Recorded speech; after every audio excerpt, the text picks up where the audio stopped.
perumpamaan itu di dalam Lukas pasal 8 ayatnya yang ke-12 hingga ayatnya yang ke-15.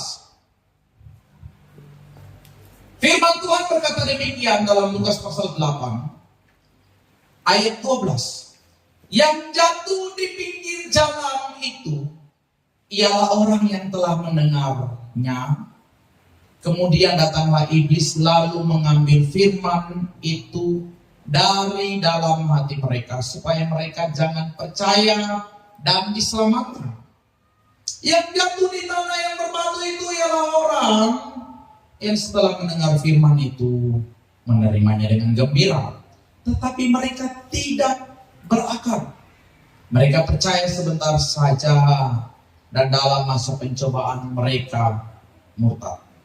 Yang jatuh dalam semak duri ialah orang yang telah mendengar firman itu dan dalam pertumbuhan selanjutnya mereka terhimpit oleh kekhawatiran dan kekayaan dan kenikmatan hidup sehingga mereka tidak menghasilkan buah yang matang.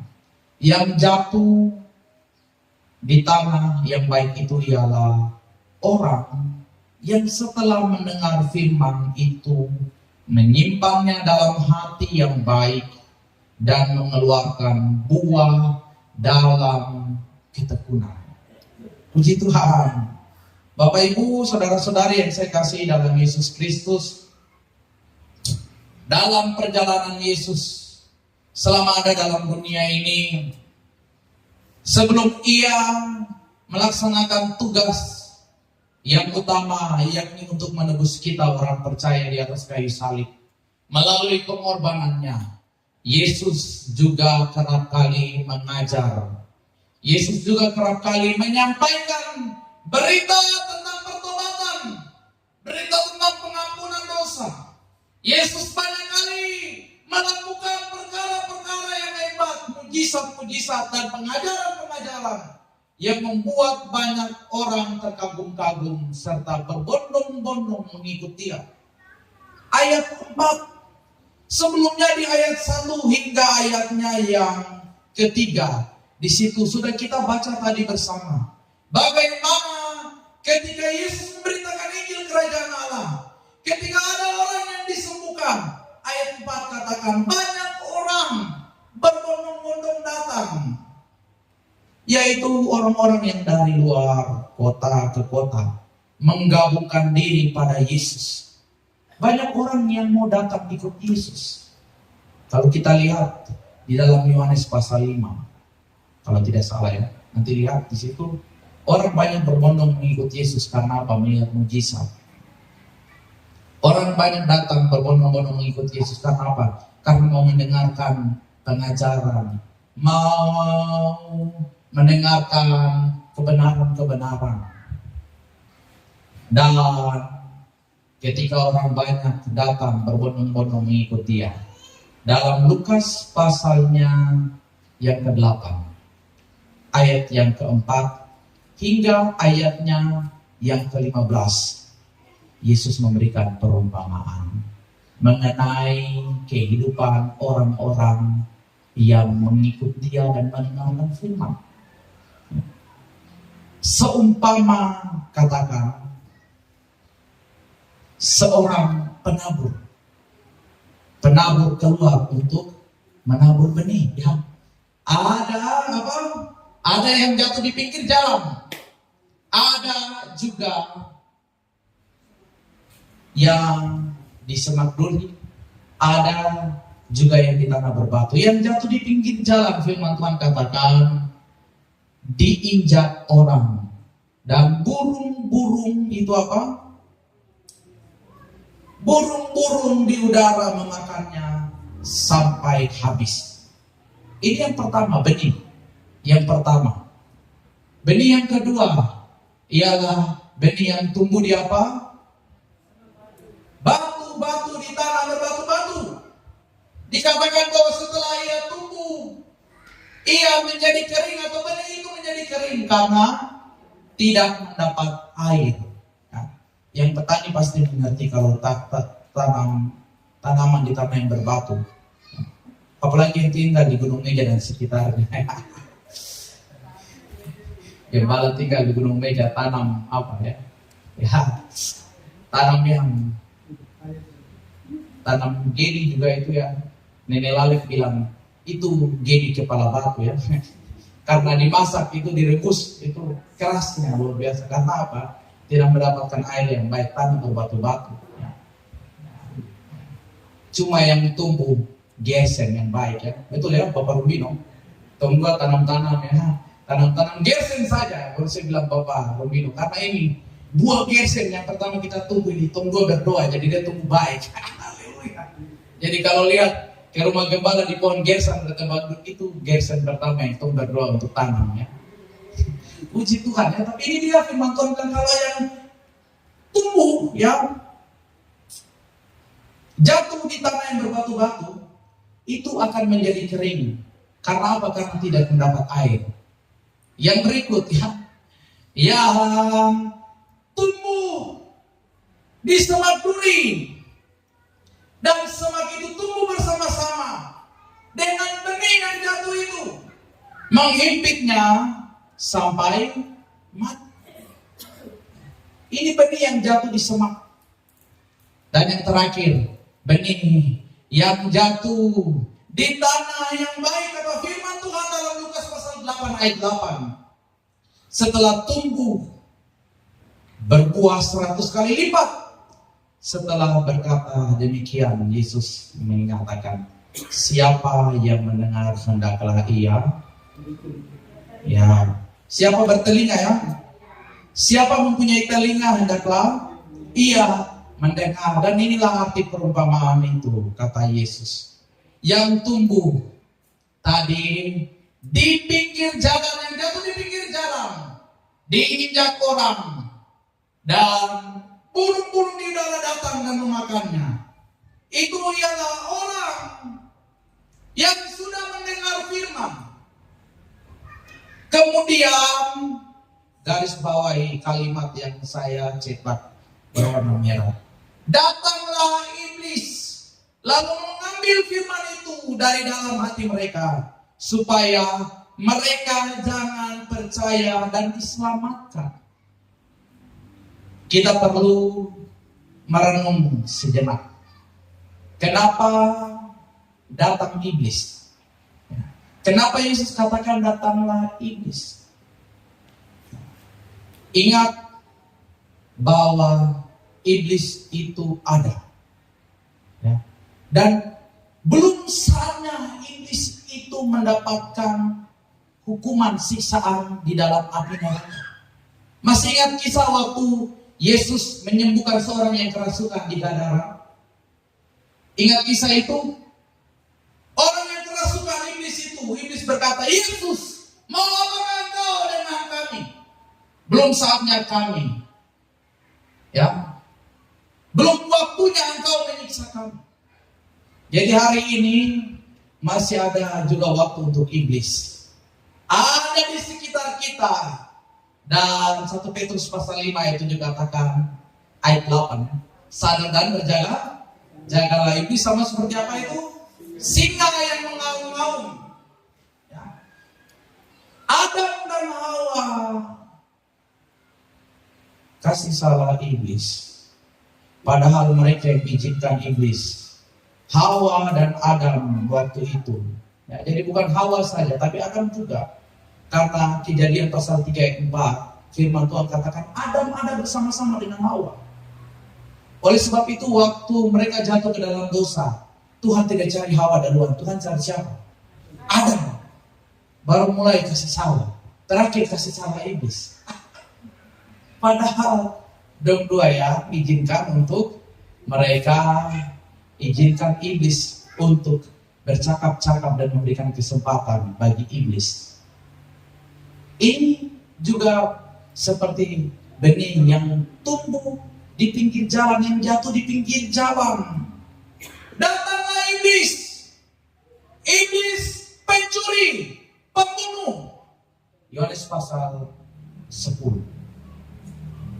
Iblis pendusta.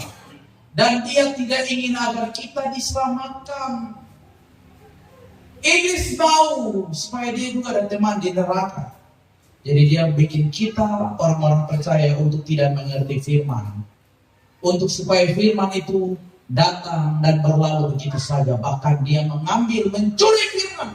Memutarbalikkan firman. Memutarbalikkan kebenaran sehingga kita tidak menjadi orang percaya yang maksimal. Dan tidak berbuah. Yang kedua, Yesus menjelaskan yang jatuh di tanah yang berbatu-batu itu ialah orang-orang yang setelah mendengar firman mereka menerima. Betul, mereka menerima firman. Terima kasih. Aduh, luar biasa, firman ini meneguhkan. Aduh, saya pulang dengan sukacita, dengan gembira. Tetapi mereka itu tidak berakal. Artinya apa? Mereka hanya percaya sebentar saja. Hari ini, hari Minggu dengar, besok kelakuan lain tidak sesuai dengan firman. Dan dalam masa pencobaan mereka murtad. Artinya dalam menghadapi pergumulan mereka berbalik dan menyangkal Tuhan. Mereka melupakan Tuhan. Mereka tidak mengingat kebenaran firman. Kenapa? Karena ini seperti benih yang jatuh di tanah yang berbatu. Yang berikut dikatakan bahwa yang jatuh di semak duri adalah orang yang telah mendengar firman itu dan dalam pertumbuhan selanjutnya mereka terhimpit oleh kekhawatiran dan kekayaan dan kenikmatan hidup sehingga mereka tidak menghasilkan buah yang matang. Buah ini berbicara tentang dampak.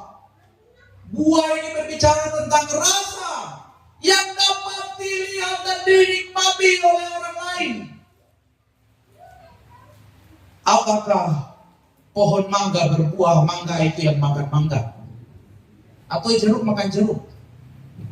Jeruk kok minum jeruk ya, kayak iklan dulu ya. Saya ingat iklan itu waktu masih kecil ya. Iklan apa itu? Nutrisari kalau tidak salah. Buah mangga itu dinikmati oleh orang lain. Dan kalau buahnya tidak matang, bagaimana mau dinikmati oleh orang lain? Tumbuh di semak duri. Ini digambarkan seperti mereka yang karena himpitan hidup, yang karena tantangan hidup, yang karena kekayaan. Firman Tuhan katakan apa? Kenikmatan hidup, lupa Tuhan dan tidak berdampak. Dalam refleksi saya beberapa hari ini ya, kalau tidak salah di hari kemarin saya menuliskan sebuah refleksi bahwa kita orang percaya mendapatkan panggilan dari Tuhan bukan untuk menjadi kaya secara materi. Kaya tidak salah, punya materi banyak tidak salah. Tapi kita perlu menjadi saksi. Karena itulah tugas yang utama dan terutama kita orang percaya. Untuk menjadi saksi bagi orang lain yang belum mengenal Yesus. Melalui kemampuanmu, melalui hartamu, melalui tangan dan kakimu, melalui apa yang ada padamu. Jadi saksi. Gunakan apa yang ada padamu karena Tuhan mau memakai apa yang ada padamu dan mau melakukan perkara yang besar, mujizat yang besar. Amin. Ingat waktu orang banyak berbondong-bondong mengikuti Yesus, para murid kebingungan. Bagaimana mereka harus makan Yesus? Yesus bertanya kepada para murid, apa yang ada padamu? Mereka katakan, hanya apa itu? Berapa? Masih ingat? 5 roti dan 2 ikan. Yesus menengadah ke langit, mengucap berkat dan lihat. ada mujizat, ada kuasa, ada pertolongan. Banyak orang makan, 5.000 orang makan. Laki-laki, baru laki-laki, belum perempuan, belum anak-anak. Ya kalau anaknya satu, kalau anaknya dua. Tidak tahu masa itu, dulu belum ada sensus penduduk, belum ada masa KB ya. Pasti anaknya berapa ya? Mungkin standar 5 kan? Tidak tahu ya. Begitu banyak orang yang menyaksikan mujizat pertolongan Tuhan. Karena apa? Karena para murid memberikan apa yang ada pada mereka. Dan itu menjadi kesaksian mujizat yang besar Tuhan kerjakan. Bapak Ibu, saudara-saudari yang saya kasih dalam Yesus Kristus, hari ini kita seperti benih yang jatuh di mana? Tanah hati kita apakah seperti di pinggir jalan? Apakah seperti tanah yang berbatu? Ataukah tanah yang penuh dengan semak duri? Atau tanah kita adalah tanah hati yang subur seperti firman Tuhan? Tanah yang baik itu adalah orang yang mendengarkan firman itu, ayat 15. Menyimpannya dalam hati yang baik, mengeluarkan buah dalam ketekunan. Jadi bukan buah hanya satu kali, bukan hanya buah pada periode-periode tertentu, tapi buah dalam ketekunan, artinya itu terus berkesinambungan, lanjut terus. Kehidupan Kristen itu tidak hanya putus, hanya di hari Minggu, hanya di waktu-waktu tertentu, hanya waktu nanti mau pelayanan kasih anak, baru orang lihat, oh ini jemaat Kairos. Tapi pelayanan itu, buah itu harus terus nampak di dalam hidupmu, di dalam rumah tanggamu, di dalam keluargamu, di dalam komunitasmu, di lingkunganmu, dalam pergaulanmu. Orang kenal engkau adalah anak-anak Tuhan. Orang mengenalmu sebagai orang-orang yang percaya. Dan iman itu harus kita pertanggungjawabkan di hadapan Tuhan. Firman Tuhan katakan dalam bagian lain, saya lupa ayat mana. Siap sedialah kamu, baik atau tidak baik waktunya. Ini materi salah satu bagian dari apologetika Kristen atau pembelaan iman percaya. Siap sedialah kamu, baik atau tidak baik waktunya, dalam mempertanggungjawabkan iman dengan apa yang ada padamu. Dan ketika engkau mempertanggungjawabkan imanmu, ciri kita harus berbeda. Karena apa? Karena benih firman itu bukan tumbuh, bukan jatuh di pinggir jalan, bukan jatuh di tanah yang berbatu, bukan jatuh di tanah yang penuh dengan semak belukar, semak duri, tapi yang jatuh di tanah yang baik. Siapkan tanah hatimu, siapkan hidupmu, agar supaya benih itu betul-betul tumbuh, firman itu betul-betul tumbuh. Kalau Anda berkata Tuhan itu baik, ya, ini satu kalimat yang saya juga tulis dalam refleksi. Kalau Anda berkata bahwa Tuhan itu baik, berarti Anda juga harus wujudkan dalam hidupmu kebaikan-kebaikan yang dapat dirasakan oleh orang lain. Amin. Jangan mulut berkata lain, kelakuan berkata lain. Jangan mulut hari ini memuji Tuhan di luar puji yang lain. Ya bagus kalau puji, tapi kalau kebun binatang ataupun membuat orang lain tersandung dan tidak mengenal Tuhan, ini masalah. Kelakuan kita juga harus kita siapkan. Sikap hati kita juga harus kita siapkan agar firman itu maksimal. Firman itu bertumbuh. Ya. Dan satu kebenaran firman Tuhan di bagian yang lain dalam Yakobus pasal 1 ayat 21. Yakobus pasal 1, mari kita buka bersama. Ayat 21 hingga ayatnya yang ke-23. Menutup firman Tuhan hari ini. Dikatakan bahwa sebab itu buanglah segala sesuatu yang kotor dan kejahatan yang begitu banyak, dan terimalah dengan lemah lembut firman yang tertanam di dalam hatimu, yang berkuasa menyelamatkan jiwamu. Firman itu bukan hanya untuk mengubah kita, seperti firman Tuhan katakan dalam 2 Timotius pasal 3 ayat 16. Untuk memperbaiki kelakuan, bukan hanya untuk mendidik orang dalam kebenaran. Tapi Yakobus pasal 1 ayat 21 juga katakan, firman itu berkuasa menyelamatkan jiwa.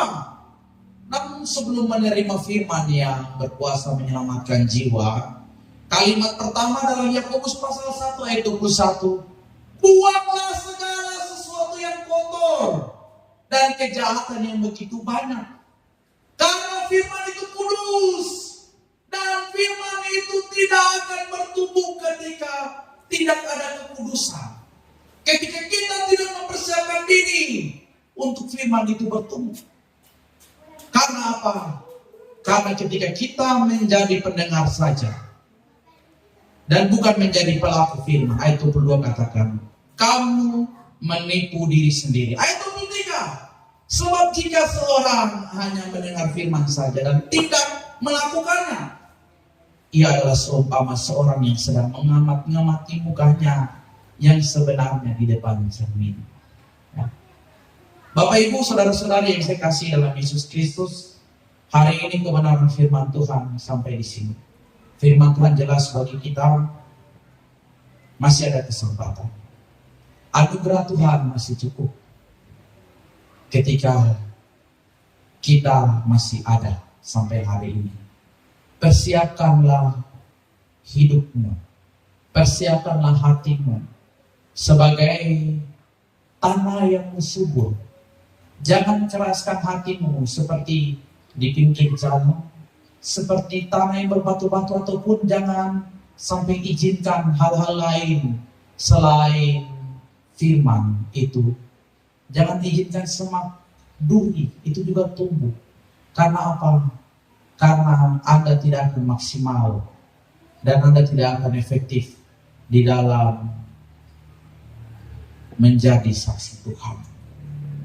Kualitas kerohanianmu ditentukan dari apa yang Anda pikirkan, apa yang Anda buat, apa yang Anda perkatakan. Orang lain melihat, orang lain mengenal Kristus melalui hidup kita. Jadilah saksi Kristus yang benar, sehingga genaplah apa yang akan kita bersama nikmati sehidangan dengan Tuhan. Yesus katakan, kamu menjadi saksiku sampai aku datang kembali. Kita berdoa. Kami bersyukur untuk kebenaran firman. Tuhan, ampuni kami jikalau selama ini, jikalau di waktu yang ada di belakang kami tidak mempersiapkan hati kami, tidak mempersiapkan hidup kami untuk diubahkan oleh firman, untuk menjadi hati yang baik, tanah yang baik, agar firman itu bertumbuh, berbuah sampai 100 kali lipat, dan orang lain dapat menikmati apa yang menjadi dampak dari pertumbuhan firman di dalam hidup kami. Terima kasih Tuhan. Kami akan sehidangan dengan Engkau dalam perjamuan kudus. Kuduskan dan layakkan kami untuk mengambil bagian di dalam perjamuan ini. Haleluya. Amin.